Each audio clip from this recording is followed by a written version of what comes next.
Hey, how you doing? This is John, and welcome to John's Long Box. I'm here with Hades of ASAP Imagination. Yep. Imagination. How you doing? I'm good, mate. I'm good. Thank you for having me on, dude. I really appreciate it. No problem. No problem. I'm just curious. You're over there in Great Britain, right? I am in the UK. Yes. Yeah. Yeah. So it's about 4 o'clock my time. Okay, that's my next question. What time is it over there? Yeah. Yeah. It's 11 a.m. here in New York. And second question: what's the weather like over there? Right. At the moment, it's grey and wet, which is standard for us. To be fair, that's normal. You know. If I remember correctly, like London and New York are pretty much the same weather, right? Yeah. That's fair. Yeah. Grey, wet, and just dank. Yeah, I always joke. I say that New York gets the worst of both worlds. It gets freezing cold, in the middle of winter, and it gets humid and hot in the summer. That's why New Yorkers are gruff, because we got like 2 months. I guess 4 months out of the year, it's nice in the fall and the spring. I come from an Irish family, hence the really pale skin.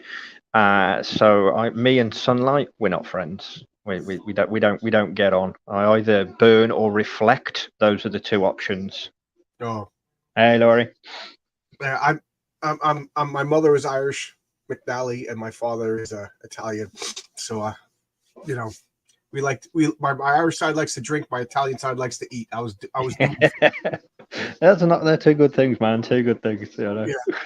It's funny because I watch Doctor Who, and Doctor Who, he's always in London, and it's always clear blue sky and perfect weather. And I'm like, what do they film all of Doctor Who in like a 3-week period? They must do. I'm telling you, either that or that is the most impressive CGI I've ever seen in my life. It's terrible. Okay, so let's introduce who are you and why are you here? What's going on? So I am Hades, and I own a company called ASAP Imagination. So you had previously she was just in the chat there, Laurie or LA Cunningham. Yeah, she was on my channel a couple weeks ago. A lot of fun. Yeah, she is my my best friend and the editor-in-chief for ASAP. So she's been there since day one, since I came up with the idea. And I started the company in 2020 during the pandemic. And we started with started with one comic and one book, which Laurie and I wrote together, which would have been the Points of Villainy, Points of Virtue book. Yep. And if I was a professional, I would have pulled it out. Okay, so I'll grab it while you're talking. No problem. So we started with the book for that, and then we started with a comic from one of our titles called Messiah, and we started with the issue 1, and that was we launched in August, and those came out in the November of 2020. So that's how we began. Very small. A lot of fun, and it's grown. There's points of it. Yeah, brilliant. The comic, and that's Laurie's title, Sister Grimm. There, that's it. Yeah, beautiful comic, that one. But yeah, we started with that, and then we started to grow this whole world, and started to develop it, and we turned the book into comics, which obviously you have an issue of one there. And it just spiraled, and it just became amazing. And then after, sorry about the cough. I've been sick for like a month. No worries at all. Then after a year, we launched a secondary platform because some people had expressed an interest in working with us on some stuff, but I owned the IP for our world, because that's where I started. And what I said was, maybe we should start a secondary platform where we publish other people, and that's fine. We can publish their stories, but make sure they maintain their intellectual properties, make sure they maintain their rights.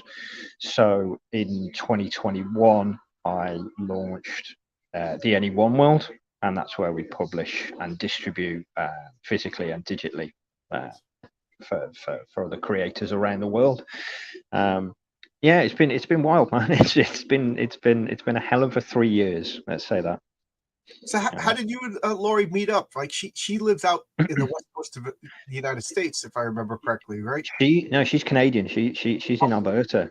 We met Oh, yeah. through the artist formerly known as Twitter, X. Yeah. And yeah, we just, we were just messing around with the kind of like gifs back and forth. We've got a very similar sense of humor. We'd met through like writing Twitter, and then we just got to chatting, and I had said, look, I've got some ideas of things that I want to do, and at the time I was going to submit the comic to Dark Horse, which okay. I did, which I did, and I just never heard from them. And then we went into lockdown. I never heard back, and then I just decided during that time, I've got time now. I'm going to do it myself. Yeah. I'm just going to give it a go. I'm going to go for it.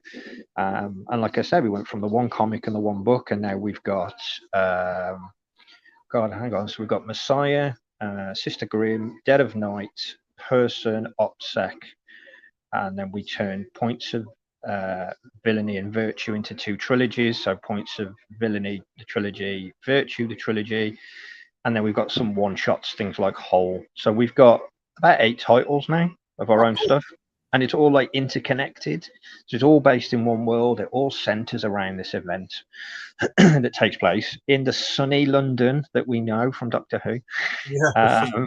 And it's based around this event that kind of happens over the course of like really one weekend, but there's like a build up to it. And what happens is people start to experience things like, movement in shadows, hearing voices, more kind of detailed nightmares, that kind of stuff. And this build-up happens, and then all of a sudden there's like this eruption of like almighty hell in London, and these things appear en masse and destroy us.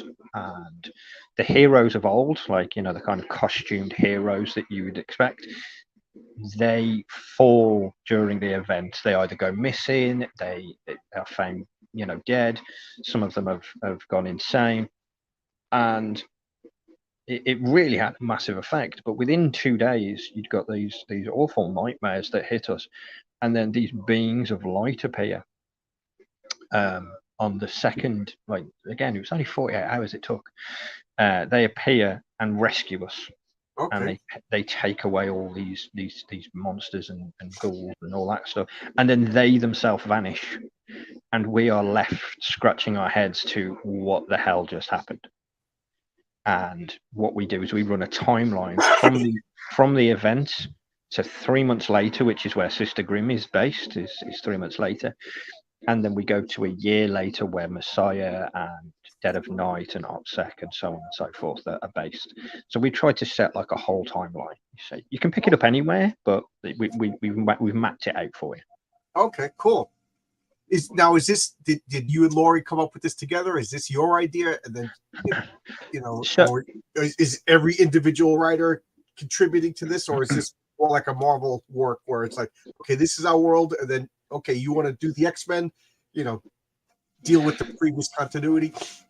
Kind of. So Sister Grimm happened completely organically. When Laurie and I asked Laurie to write the book with me, and she agreed. And what we did is, it's in the book, it's 16 stories, and it's a flip book. So part 2, you flip the entire book over, and there's your part 2. We had some fun with that as well, because we obviously wrote 8 each, but we didn't tell people which ones we wrote. Oh, that's kind of funny, like a little round. Yeah, not a round robin. There's a word for what you did, but I can't think of it. Yeah, that's kind of fun. Annoy many people, which was what we did, because they wanted to know. Oh, I'm good at annoying people. Just ask my wife. That's my ex-wife. So you're better than me. I'm way more annoying, dude. So what happened was there was one story that we had to admit that Laurie wrote, because she'd written it as a kind of 2-parter, one in villainy, one in virtue. And when I read the story in virtue, that's okay, which obviously if you have in that comic, when I read that in the book, I instantly knew that Laurie had to dive into comics with me. She hadn't, I'm a lifelong comic nerd, and I dragged her into this, and I was like, "You have to write this character now. You've got to. You really do have to." So it took a bit of a persuasion, but she agreed. So she started writing. It looks like he's having a blast. I mean, she's been on my channel, and we talked for an hour about her. Yeah. So you did something right. Yeah. Initially, she was like, "Are you crazy?" Very, very probably, yes. Yes, but you still want to write comics? yeah, exactly. So she was doing Sister Grimm. I'd already was writing Messiah. I'd already created Dead of Night. I'd already created Person and Whole, and so then a friend of ours, Nem, or D.W. Howard, we brought him in to do some writing on some other stuff, and then he kind of came up with OPSEC, which is it's like our version of like the BPRD, that kind of like they're investigating the paranormal. There's something about superhero comics and a top secret spy organization that just goes together so well. It fits so beautifully. Yeah. So he was doing that, and then I was writing. So Dead of Night is the story of one of the fallen heroes, like attracts like. Yeah, you're not wrong. So before the event, the guy who became the Dead Knight was known as Robert Ward, and he was like the almost like our version of like a Captain America. His family had been a knight of the realm. He got this lineage going back to like medieval times.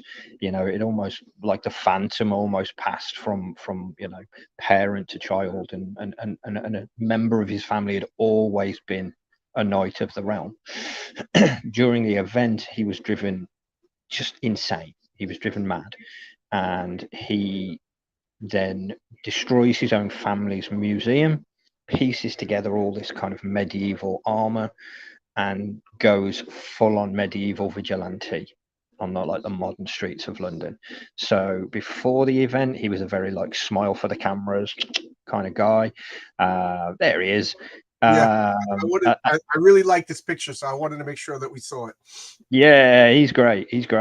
And then so after the event, he goes insane, and it's just he becomes the most evil thing. And there's the book. That's where it all began with that book. Through all the pictures. His Messiah that you spoke about. That's it. Yeah. That's it. Yeah. And then there's the book, and then that's when we started turning to comic, and there's the timeline right there. Right. So it's getting bigger all the time, because we've been quite successful in trying to almost one a month. We've been releasing a comic a month. We've been trying our best to stick to that as best we can. But yeah, so Dead of Night was that story. I wrote the first issue, and then I've actually signed that over to a wonderful writer and friend of mine called George Medina, because I'm doing more of the work end of stuff, because the business has grown, and so something kind of had to give. I had to hand over something. Well, that's a good problem. That means you're doing something right. Yeah, exactly. Yeah.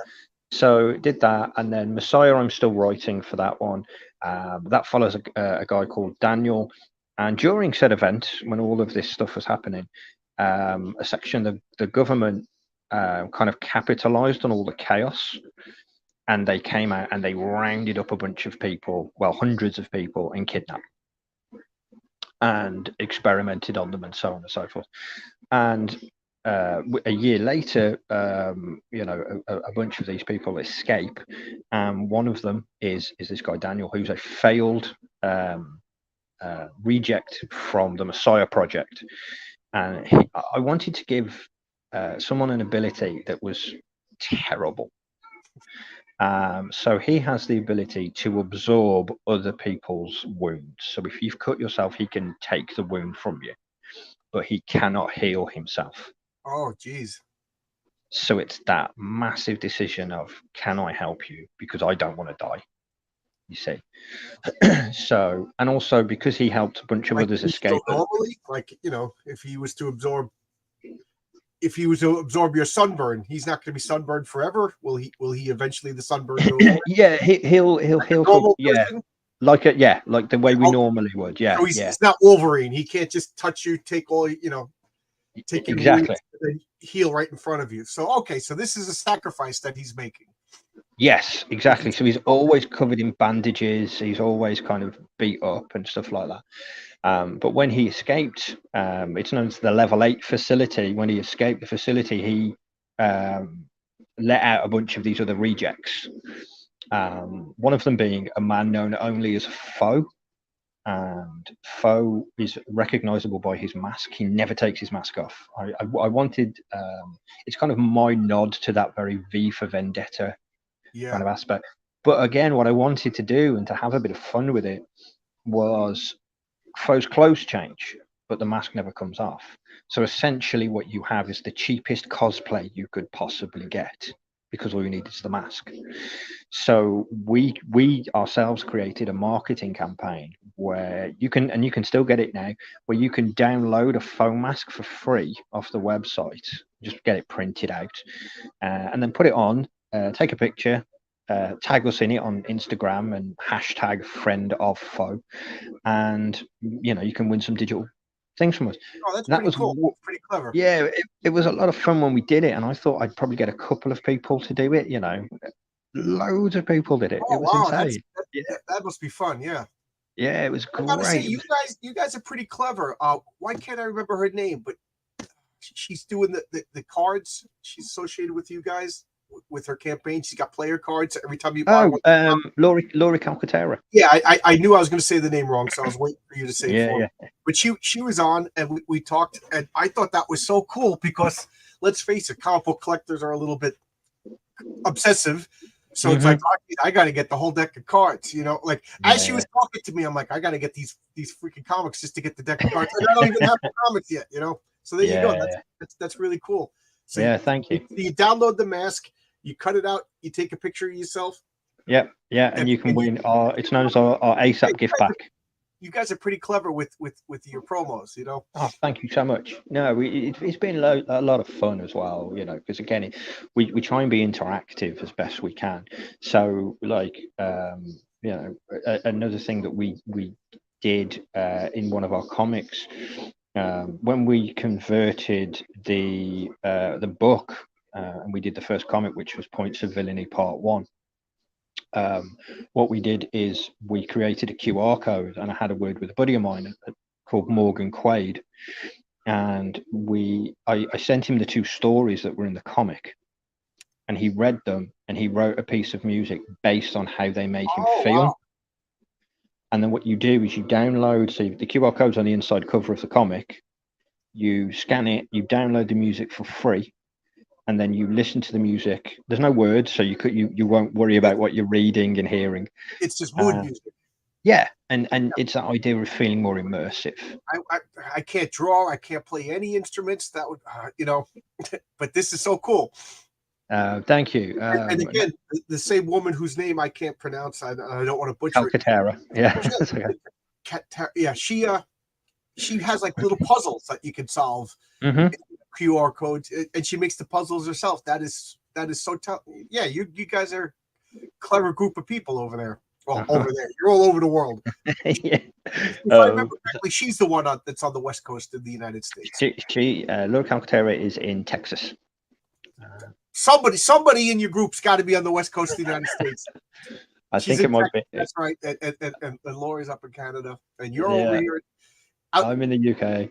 George Medina, who I mentioned, he's actually from New York. He's a New that's York close to the west coast of the United States. And Nem is from Los Angeles. There you go. There you go. It was Nem. But yeah, we try and do something like, again, try and be different with our comics.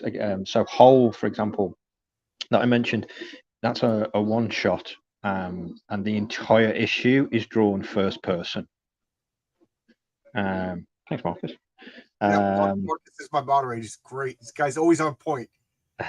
Always on point. You mentioned something, he throws it up in the links. He's great. There you go. I appreciate it. It's available for hire. Oh, cool. Cool. But yeah, so with Hull, we did it, the entire issue is drawn first person. So you are looking through the character's eyes through the entire issue, like what she sees, you see, and that certainly became a fan favorite at conventions, because once people get to actually have a look and see how we worked out the perspectives and how you can look up at angles, and it changes the feel for the book completely. But we knew that had to just be a one shot. We were going to make it an ongoing series, but because you it got to needed to just be one. constantly be thinking about different viewpoints and angle, you know. Yeah, exactly. But no, it's good. So I wrote Whole. I'm still the writer for Messiah, and I'm still the writer for Person. So I'm still actively writing. I am doing a lot. Do you draw it all? No. Okay. I can scribble. I can do stuff like that. I'm not bad, but I'm certainly I'm I wouldn't terrible. go on a comic. You know, I'll draw out a character the way I'm making my own comic, and I hired Renzo Rodriguez to do the art. So I'll draw this is what the guy looks like, and I get so embarrassed because I said it to him, and I joke that he's an alchemist. He takes coal and turns it into gold.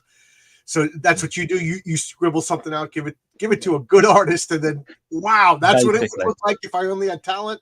Yeah, basically, yeah. It's great as well. I'm in the same category. I wish I could draw, and it's not for lack of trying. I tried so much. I tried. I know what you mean. But it's good because again, but I like the evolution of stuff, because like I say, Foe was a scribble mask idea that I came up with, gave it to the artist who did the first Messiah. You know, he then refined that. Then at the moment, I'm just chatting with a wonderful cosplayer who is doing me a 3D printed version of the mask. So I'm going to start like a resin printed mask. Yeah. So it looks insane. Put pictures of that up on Twitter. I'd love to see that one. Yeah, no, I will do. He's just shown me like the screen grabs at the moment, but he's like, this will be. But he's a cosplayer that I had met in London, and when I met him, he was dressed as Kravax from the Visionaries, from the 80s cartoon, and he looked exactly like him. So I got to chatting to him, and his name's Serge Christopher, and he's doing a foam mask for us at the moment, so we can go to cons cosplaying as that. So yeah, that is pretty cool. You know, I before, up until COVID, my wife and I used to go to the New York City Comic Con, and man, some of the cosplay that you'd see was outstanding. Now, I'm of two minds of cosplay. Like, if you're a fan, like this one guy was dressed as Hawkman, and he had like homemade wings that he would pull like on his straps that they would come out. You know, that was outstanding. But that I'm a big fan of. You know, I have a friend Donna. She would make all these anime characters, and she would get, you know, I'll bring home foam from work. I'm a construction worker, and she would carve it to swords. That but you know, when I just see like girls dressed in sexy and taking pictures of themselves, I'm like, you know, that's a little different. You know, that's not the cosplay that I know what you mean though. Yeah. That's just attention grabbing. You know, rest assured, when I'm going to be dressed as Foe, that I will not be sexy. Oh, you're not going to be sexy? Oh. No. This is a mask, and then he's usually seen in a suit. So what I did was I decided to give him like a weird little kind of penchant for suits. And in issue 1, he's fighting this kind of very like East End gangster villain. Who's shooting at him, and Foe just kind of disappears, and then Foe reappears behind the guy and just goes, "Nice suit." And then in the next scene that you see Foe in, he's wearing the suit. Okay. There's something scary about that. The guy, you can't see his face. He got a mask, and he's just got a nice suit. You know? Yeah. It reminds me of like do you ever remember the Crying Freeman? That was the manga. Oh yes. Excuse me. Yeah, it reminds me of that. Oh you got my cough. See, I'm contagious. I know. Yeah, it's right through the airways. But You know, yeah, no, it do an was hour of just both of us coughing at each other. How's that? yeah, yeah, exactly. It's nice. But yeah, so again, we wanted to do something with the campaign for Foe. Again, make it fun. Oh, so let Um, me. Is this all active right now? How yes. can we get your comics? So if you go to asapimagination.com, Right, um, right here. Marcus that's is that on one, it. yeah. Then you can get all of the timeline that you saw there. Dead of Night is available for pre-order at the moment. The Okay, pages Dead are just Lights. being Okay, finished. Dead of Night issue 2, issue 1's out. Issue 1's okay, already out. At the moment, we have got Messiah issue 1 and 2 is out. Sister Grimm issue 1 and 2 is out. OPSEC 1 and 2 is out. 3 is on its way. The Points of Villainy trilogy is out. The Points of Virtue trilogy is on issue 1, which you have. Issue 2 is being drawn at the moment. Person issue 1 is out. Whole, which is a one shot, that's out. The book is out, and so is our merch. cool. So a few bits there. And this just started because COVID. You had nothing else to do. You were on lockdown, and you said, "You know what? I'm gonna start a comic book company." Basically, yeah, I've been here.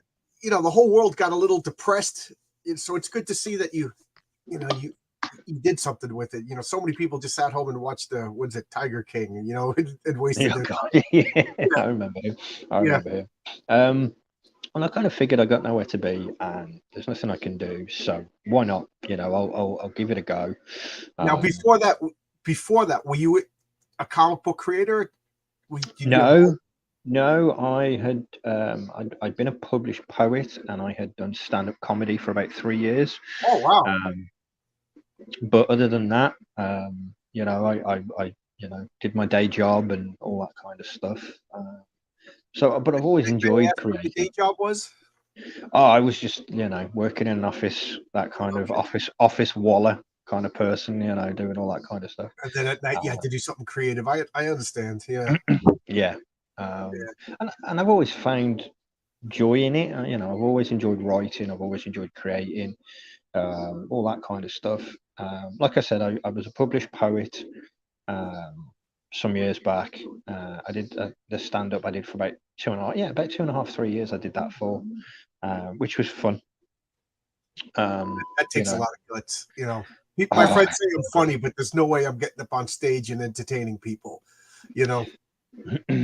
I decided to just, there was a thing going on where a bunch of other comedians were giving it a go. I'd gone as moral support for a buddy of mine, and he didn't turn up. He kind of like bailed at the last minute, and the meeting was in a pub, and they served Guinness, so I'm going.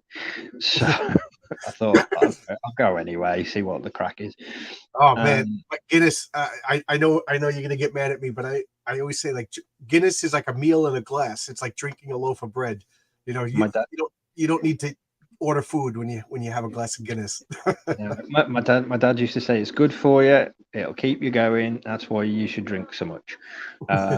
Whatever excuse, But yeah, so I'd gone along to the meeting and just I knew the people who some of the people who were going, so I thought it'd be you got fun up on anyway. stage and just started winging it. Yes, in fact, prepared. Yeah. I was the first person to stand up and have a go. I'm still proud of that. I'm genuinely proud of that. That is pretty cool. That takes a lot of guts. I've always had like a fantasy of getting up on stage and winging it, doing comedy, but Oh no, it was fun. It was a lot of fun, and I got to meet some great people. That is awesome. To gig in some great places. It was a wicked time. And then it was one of those, once I'd done it, you kind of like, okay, check, I've done that. Yeah. And then so I needed a break anyway, because I'd literally been, the 1 year I was gigging every night, every Tuesday, and then some Tuesdays and Fridays. So I was like every week I was gigging, and you have to come up with new material and stuff. And I was a bit exhausted with it. And then I took a break, and then I just thought, do you know what? I'm pleased to say I've done it. Okay, that's cool. So I just decided to kind of like, what's next? That kind of thing. And then you said through Twitter you met all of these people. So You through met Twitter, I Laurie? met Laurie, and then I met Nem through a company called Comic Crusaders. I'd written some reviews and done some podcasts for them, and Nem was working on some stuff with us. Sorry, and then I said to him if he wanted to do, this title that he'd got this idea for. So he created OPSEC, and we worked it into the world that we've got. It's grown quite organically. It's become like fashionable to bash on Twitter. I'm not calling it X. I'm sorry, it's Twitter.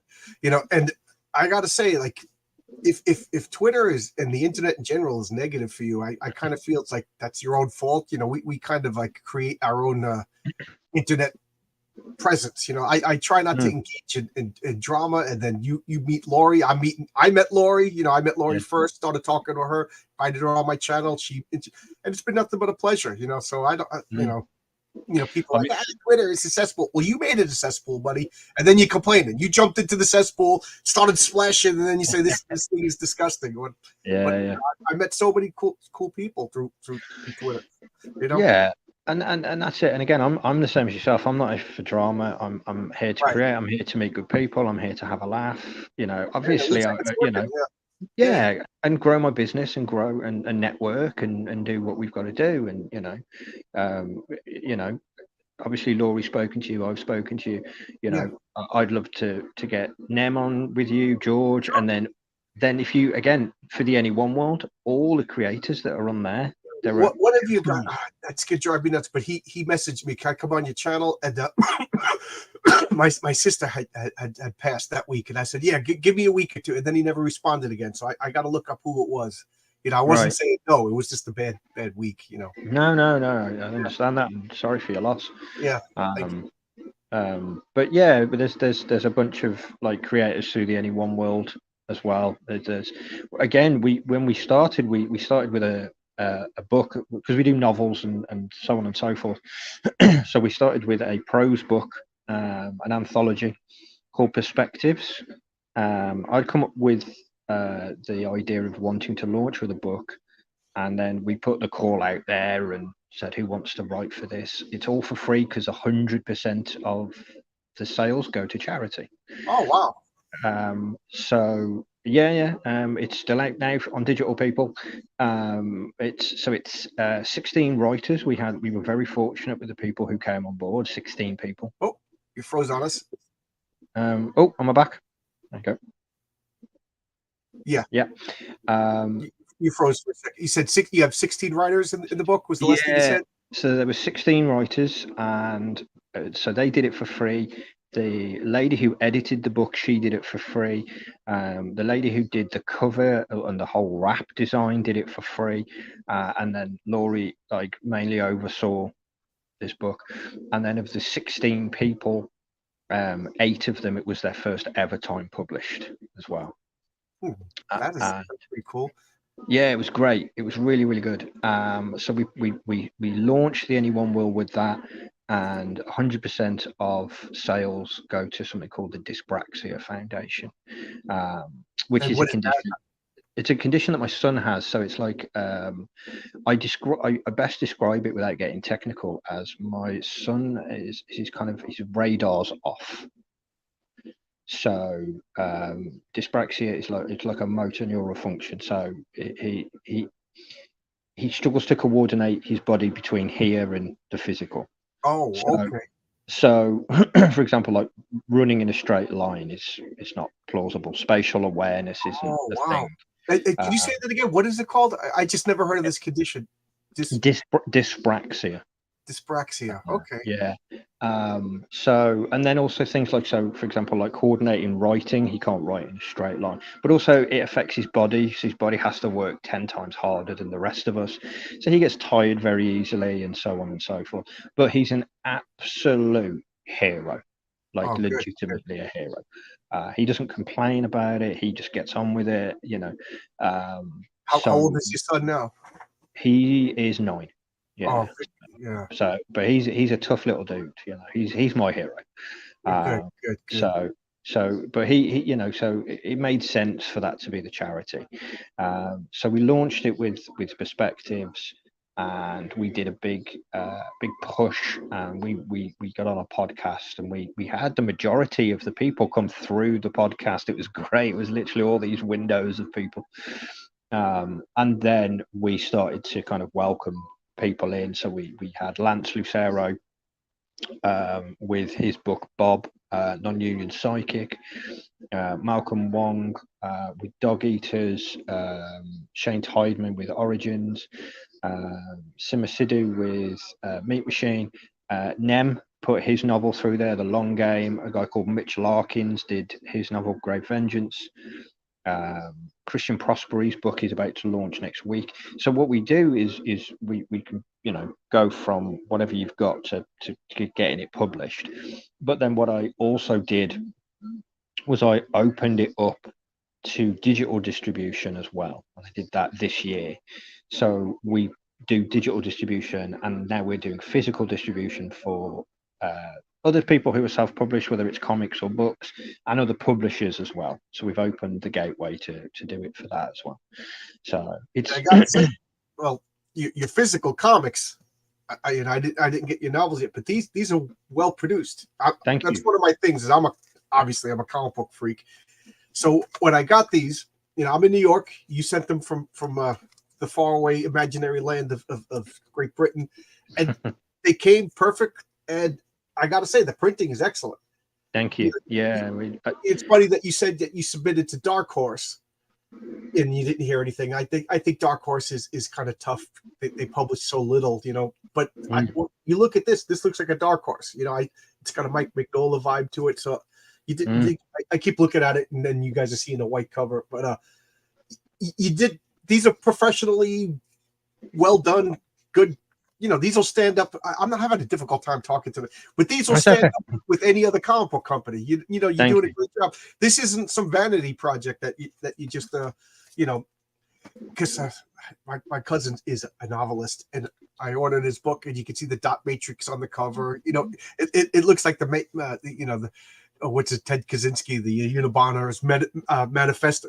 These are quality printed comics is the point that I'm very difficultly trying to make. No, thank you. I genuinely appreciate I have a thing about the way comics look and feel, and these are excellent. These are absolutely excellent. Yeah. Yeah, we one of the things we set out from the beginning was, we're going to make sure that this is done properly. If we're going to do this, then it has to be done properly.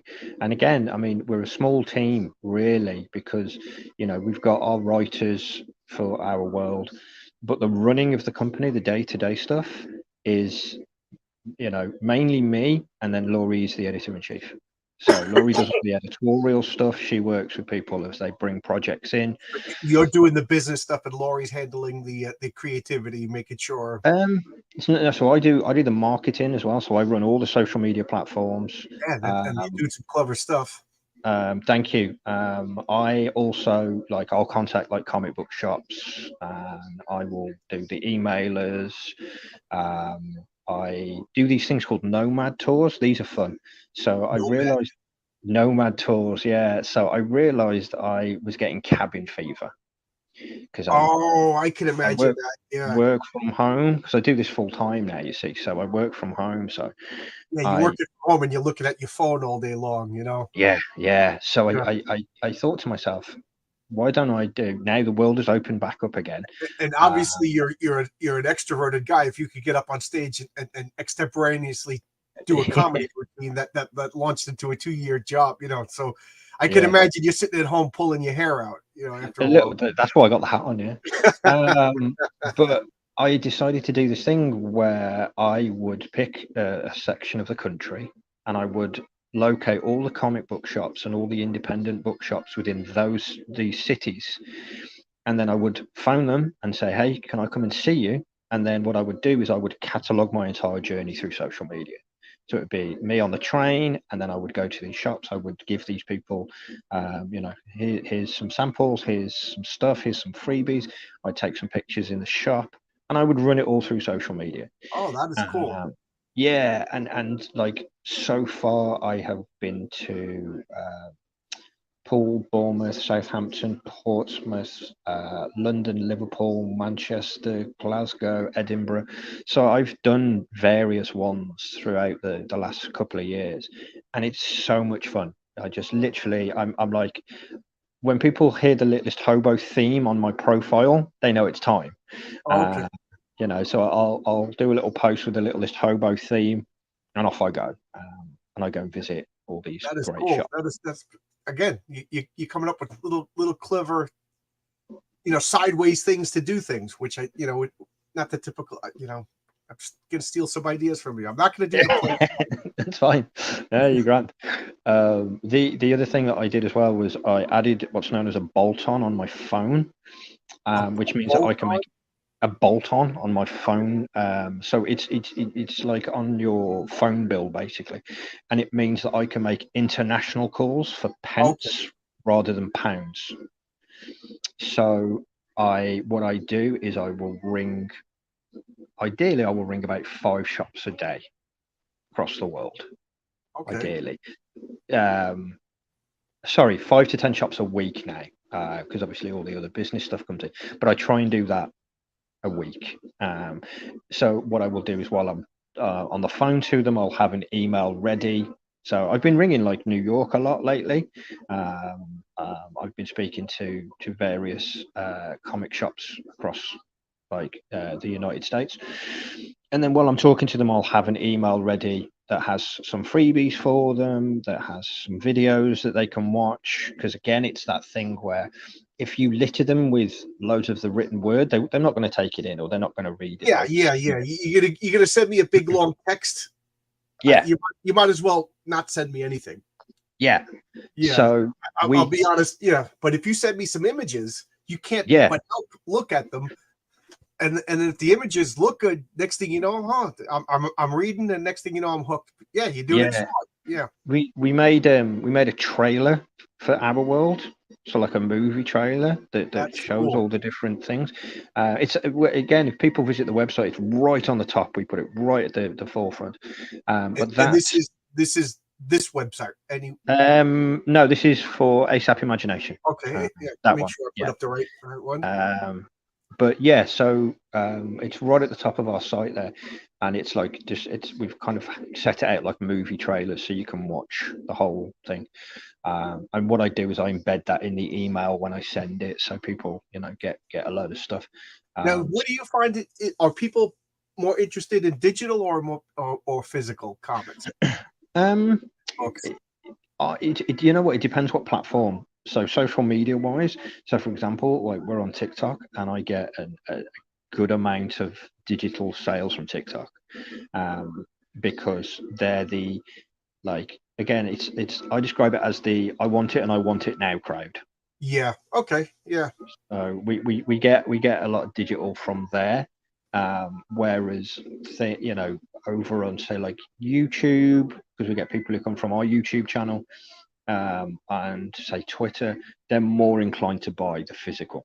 Well, that's interesting. I was gonna guess that the younger crowd probably wants digital. They don't mind reading on their phones and tablets. Yeah. And then the old graybeards like me, I want something physical in my hand. I don't read.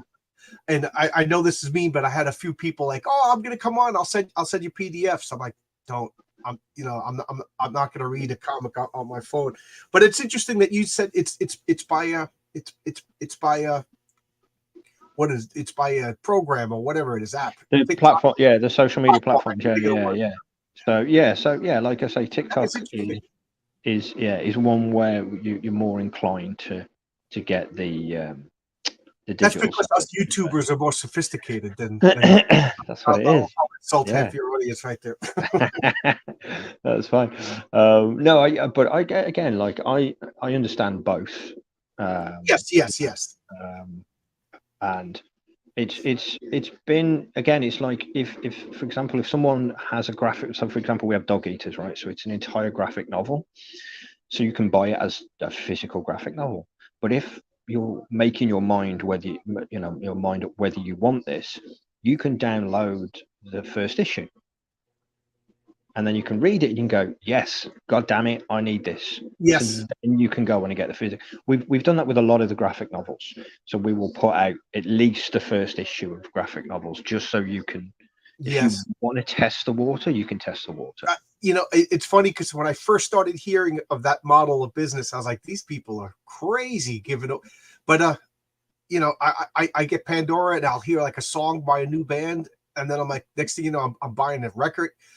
So I'm and then I think it was Stephen King was the first person to put out like a chapter, and then read the chapter, and the next thing you know, so I was like, this is working. So it's something I'm thinking about too. Do I want to put up, Yeah. I don't know, but it obviously works. I guess people get intrigued. I'll read it for free. Get a little taste, and next thing you know. Yeah.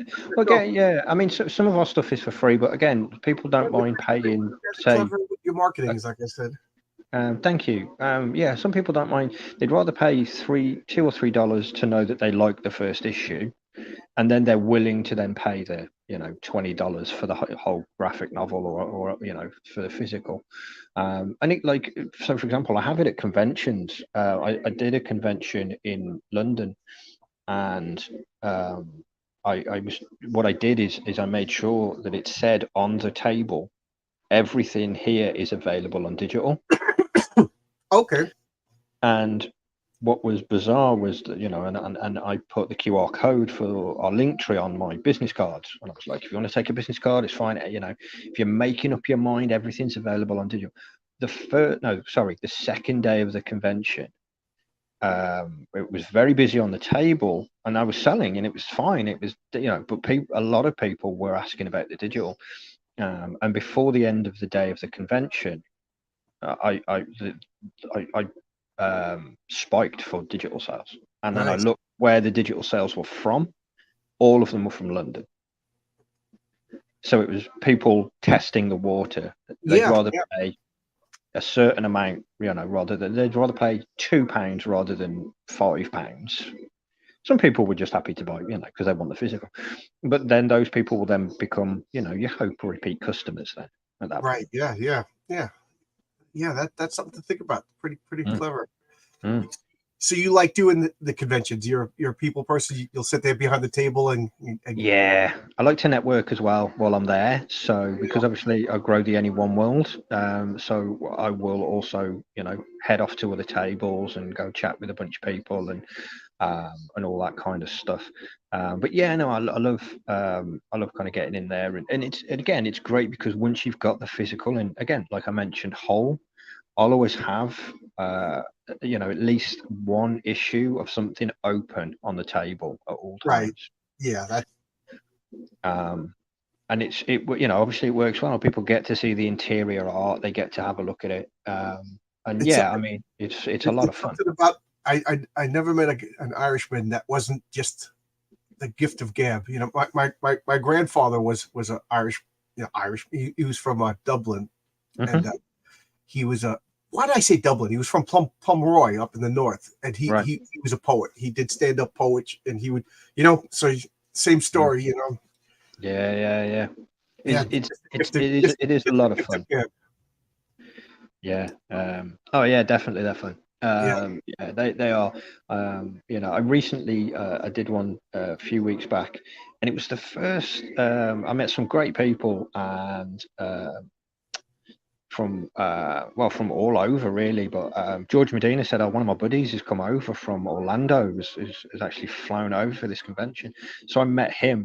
It was very funny actually, because he became kind of very quick friend, and we said, hey, there was this party. It was the first convention I had never known to put on a party for us. It was so cool. Oh, that is cool. But we said before the party, let's go and grab something to eat. And he was like, yeah, so we're walking into the city, and I said to him, you kind of want a taste of the UK kind of thing, we'll find that kind, we'll find you something. But because there were so many people there, because of the convention, wherever we went, there was people from the convention, there was queues, and it was like, bloody hell. And then I remembered a bar that me and my friend had gone to the day before, and I said, look, they do a good Guinness, right? Let's go in there and let's figure this out first. We go in. I hadn't realised. So, yeah, I'm the same. Yeah, I'm half racial anyway. I'm Yeah. talking to everybody. Yeah. I had realised, or at that point realised, that this was actually an American style pool bar kind of place.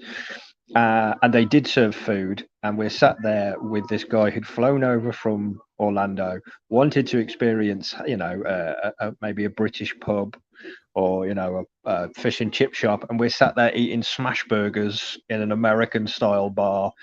And I just looked at him and I was like, I'm so sorry. So that begs the question. Okay, so I fly over there tomorrow, and no obstacles. Where would you take me for a good British English food? See, I don't even know the British. Yeah, it would be so. If you're going to come to the UK, you want to go to like a proper pub, like a proper boozer, as they call it. There are bars and trendy places, and you can go get cocktails. Yeah, that's fine, but you just if you can find an Irish pub in the UK, which I've found many of, it's such a great place, because you'll end up chatting to everyone. You can stay there all night comfortably. You don't feel that need to move on. And if they do pub grub, as it is, it's great. Your pie and chips, all that kind of stuff. Pie. What is that, like a minced pie? It's not actual pie like Americans would say in an apple pie, or. Oh no, so it'd be like a steak and ale pie, something like that. You get like a steak and ale pie and like chips and pint of Guinness, and you're set. And like, chips for that's fries. Yeah, but they're like thick chips. Yeah. But yeah, no, it's that's where I'd ideally, kind of take someone. Yeah, that sounds awesome. That sounds awesome. My father, the Italian, he went with my mother to Ireland to check out my grandfather's house, and my father's not a drinker. He's not very social, and he said he would. This was like 1998 when they went. He said that he would have retired in Ireland in a heartbeat. He said the people were friendly. My father, like I said, he's not a drinker, and he said he went to the pubs. He loved it. He would have stayed all night in the pubs. Everybody was friendly. He says he walked in, and my mother was like, "Oh yeah, my father Joe, that was his house. It's an old skeleton of a house now because it's been abandoned since the 40s." And everybody's like, "Oh, that's Joe's daughter." Like he never left. And then, that's Joe's wife. And he said he felt like at the end of the night he knew everybody. He loved it. My father's telling the story. I'm like, wow, because he doesn't go to bars, doesn't drink, and finally he said the second night he was hungover, and he was like, these guys are so friendly, and they just hand you a drink, talking because you don't realize it. He goes, I didn't realize how much I had drink because it's so friendly and everybody's so. It's for my Italian dad to say he was going to retire in Ireland, which he never did. It's the environment is so great. I'm really lucky because I gotta go to Ireland. I gotta go to Ireland in England. 100%, you should. But I'm very lucky because I've got a good amount of family over there. So when we go to the pub, we kind of en masse. There's a lot of us. Where in Ireland is your family from? Tallaght, which is just outside of Dublin. Okay. But it's great. So there's a you'll get. You'll kind of go, oh, should we have I'll leave it at this. My grandfather was a Northern Irishman who had to leave. And the less said, the better. I know what you mean. Yeah, I know what you mean. But yeah, we'll go for, it'd be like the afternoon, you go, should we have a couple before late, a couple of warm up. And then 9 times out of 10, you're still out. You kind of go, oh, we'll have a couple, then we'll get changed, and we'll go back out. No, we're out. It's done. Yeah. I remember being in the pub with a bunch of family that one time, and my uncle, oh God, I mean, our Irish accents get thicker. I mean, obviously I don't have one, I'm over here, but they get thicker. It's funny that you think you don't have one. No. Yes, you got one. I've probably hints, but not like it is diluted with the English. Yes. Yeah. Now let me ask you: do I have a New York accent? No, see, I've been listening because I talk to George a lot. So I constantly listen out for it because I'll like be on the phone to George and he'll go and get a cup of coffee, and obviously he says coffee completely differently to the way I say coffee. So I'll laugh and I'll be like, "You massive stereotype, you listen to you." So when you said coffee before we went on came on air, and you was like, "Just gonna grab a coffee." No, I didn't. That's really. funny because sometimes I'll just say two words and people are like, "Oh, you're from New York," and I never hear it. Yeah, yeah. So It could be because I talk to George every day. Like it could be that, it's like that thing, isn't it? You don't realize how someone's grown because you've seen them every day, and then you don't see someone for 6 months, and you're like, Jesus, you're massive, like that kind of thing. But yeah, no, I remember being in the pub with my uncle and my cousin and stuff, and my uncle was so drunk that he made no sense. He's talking and you're catching every few words, and you're kind of like, and I remember turning to my cousin and going, "You're catching this, right?" And he went, "Nah." Yeah, you don't hear your own accent. Yes, that's why I was curious. Fair. My wife is from Winnipeg, Canada. And when she first came out here, every time she said "eh," my sister would laugh. Ooh, she said it. Yeah. Eh. Yeah. Now she went back to visit family, and they're just like, you talk like a New Yorker, you know. So there you go. After 20 years, accents change. With some of our, again, my uncle though, with some of my relatives, when you add alcohol to the equation, if you've ever seen the film Snatch and Yes. you've heard Brad Pitt's accent in that, yeah, you almost need subtitles in that movie. yeah. But my uncle sounded, his accent was thicker than that, and I mean, he made enough sense that we were able to just walk him home, hand him his keys, and go on.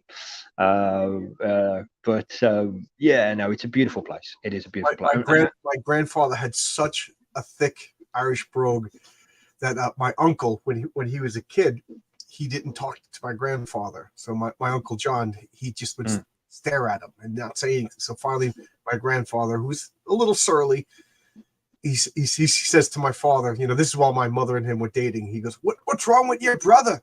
Doesn't he talk?" And my father goes, "Well, Johnny's scared of you. He can't understand what you're saying." And my grandfather goes, "Can he understand?" Because I don't understand. I don't know why he doesn't understand me. I'm speaking English, am I? And that became like the family. Yeah. I have had to explain to a lot of my American friends when we've been talking about stuff, and I'll go, "Oh yeah, no, it'd be brilliant. It'll be the crack," and they go, "What?" Yeah. And I'm like, "No, it'll be the crack." And I go, "What do you mean?" "Oh, the crack is, it'll be fun. It'll be good. It'll be, again, it's that weird like colloquial kind of thing." But I was going to say actually, with strangely bringing it back to the comics, I utilized Irish folklore and fables, and we have a character in our world from the Irish deity Brigid, which I love as the triple goddess.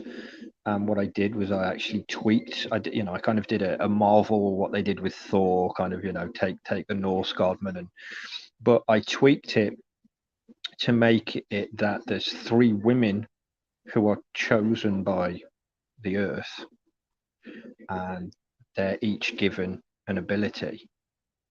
And because the triple goddess is known as, so you've got the fire of the forge, the fire of the hearth, and the fire of inspiration. Right. So what I did was I made it that the earth gave 3 separate women these abilities, and they just became known as the Sisters of Brigid. So one had the ability of healing, similar to Daniel's Messiah. One had the ability of what was this? British stuff. Yeah, that's true. I grew up with Monty Python and Benny Hill, all the British exports. So I don't think I have a problem with the English accent, but the expressions kind of trip me up every once in a while. I know what you mean. Yeah, And I yeah. gotta say, I'm fascinated by Irish mythology. I think it really is. At least over here in the States, I can't speak for where you are, but it seems to be like sparse. Like Greek mythology is over. I love Greek mythology, and it seems to be overrepresented to the point where anybody knows Thor knows Hercules and Zeus to competently. But Irish mythology, Hades. yeah, Hades, yeah. Irish mythology, that and considering how many people in America are of Irish descent, Ireland is like really like America's like stepfather. So many Irish came out here and settled and went out west and everything. Especially during the Civil War. The 1800s and the potato famine. Like half the population of Ireland came to the States. Considering how strong we are tied, I say we're tied more to Ireland than England in some aspects. We don't really know Irish mythology, so I think and it's something I'm trying to learn about. But I have difficulty pronouncing the names. Bridget is easy, but yeah, it is a beautiful. It's like a beautiful source of it. There's so much that you can play with. Even the storytelling is different. Like you actually have to really pay attention because I know like Greek mythology, it's a story, it's linear. Whereas it seems like a Celtic mythology, it's almost like it's organic, like a tree. Sometimes the stories will branch out, and then you got to backtrack. And it's like mind mapping. Yeah, it's like mind mapping. Is yes. It's like it all spreads. It's beautiful, but no, it's something that I plan to explore further as we expand on the characters, because Irish mythology. Like I said, for how tied we are to Ireland, it's barely explored over here. Is it big over there? I don't know. Not in the UK, not really. It's only because my family, they enjoy all that kind of stuff, and I've talked with them about it, and as storytellers, because I think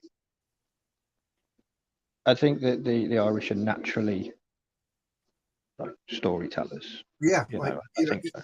People always forget that the symbol for Ireland is not the shamrock; it's the harp. And that's what my grandfather said. He was a traveling storyteller. And then when he passed, my mom started watching that. What was his name? Dave Allen, the Irish comedian.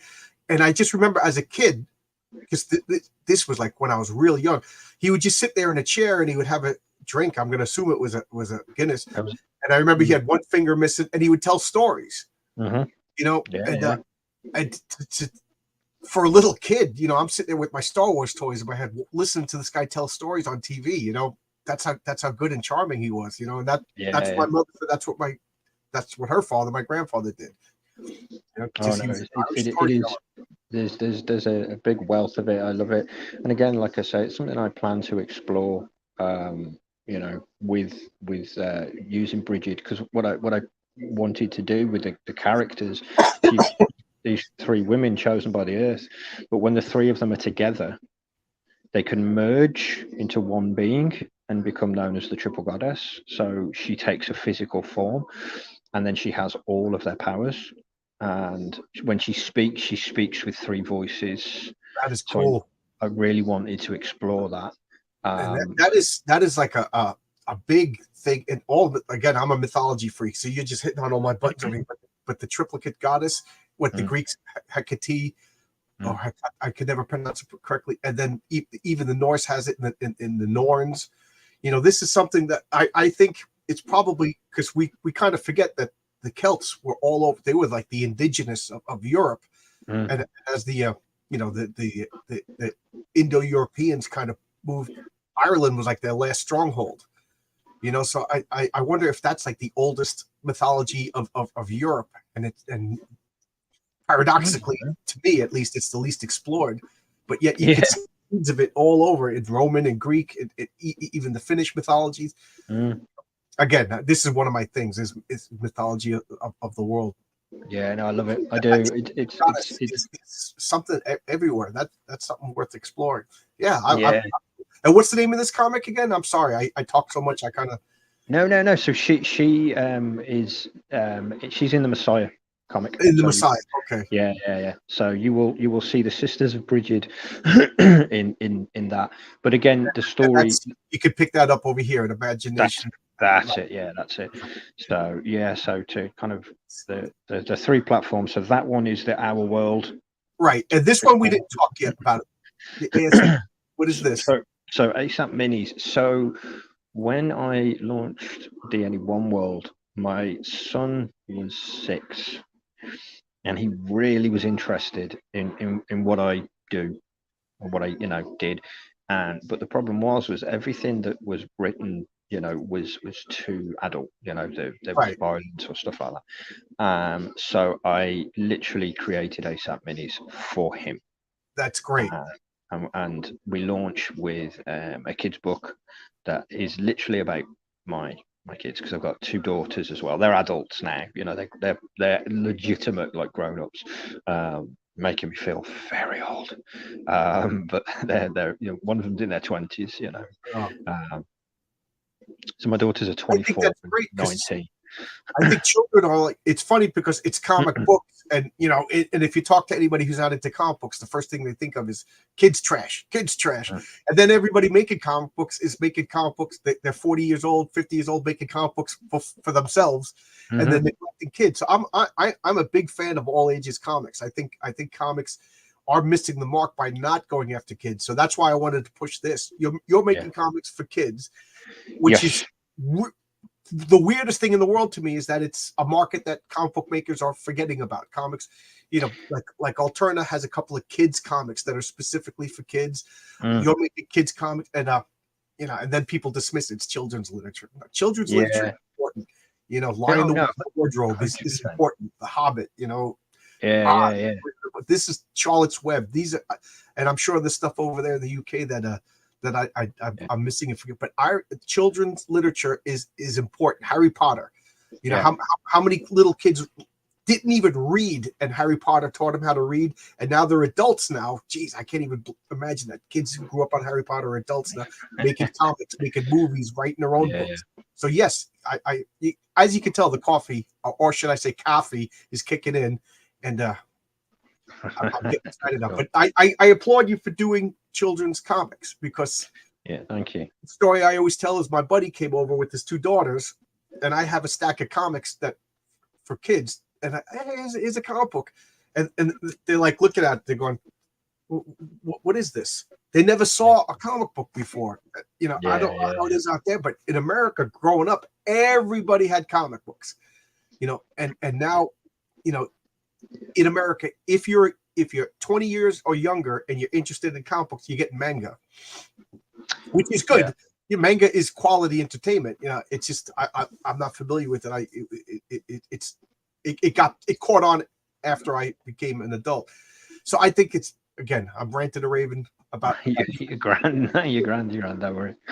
And World at War Comics, thank you. It's a new name. Thanks for showing up. Where to start in the ASAP universe? Good question.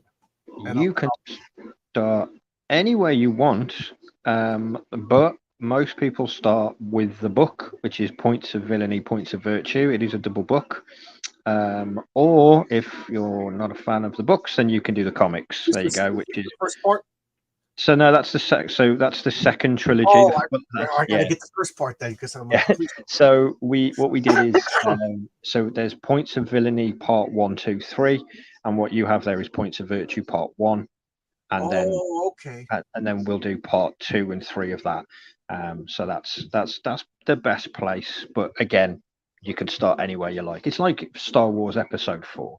That's where you start. So the self-contained, but if you do get them in order, there's a little bit of exactly a little extra people. The plan with the ongoing titles, so Sister Grimm, Person, Dead of Night,